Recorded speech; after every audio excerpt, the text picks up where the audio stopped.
Nadalan pati bilang nakita establishmento ni Siyudad de San Fernando nagkan wano naawadan iti Safety Seal Award banbalang ti City Government ti Siyudad de San Fernando. Addat ti 18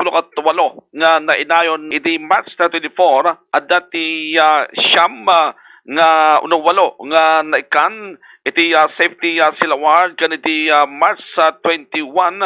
katadamot iti walo ken napakapuklan na to'y nga 17 gamit iti bilang dagiti nga establishmento kat masarakan dati unag mismo ti may nga mall nga masarakan sa jay Barangay Biday Siyudad ti San Fernando iti Safety Seal Award kat may papaay kadagiti amin nga establishmento nga maka-qualify kadagiti requirements tapos may kanda iti certificate nga dagitoy kat natalgad nga sumrekan na dagiti customer wano dagiti tattao nga iti basaran iti pinakapili iti award wano ti sa Safety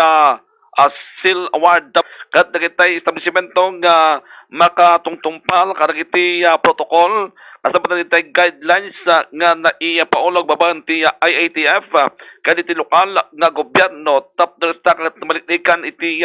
panagwaras iti COVID-19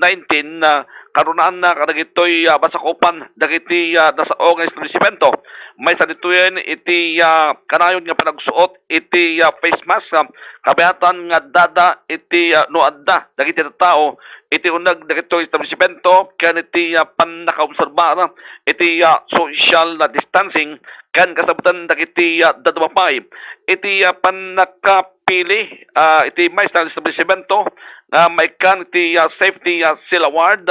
kat mabamatan iti evaluation nga igaganwat iti City Government ti Siyudad ti San Fernando kasabutan ti Department of Health ken iti City Health Office iti nadakamat na panlaang nga siyudad dagiti ang tanigagay nga makagunod iti Safety Seal Award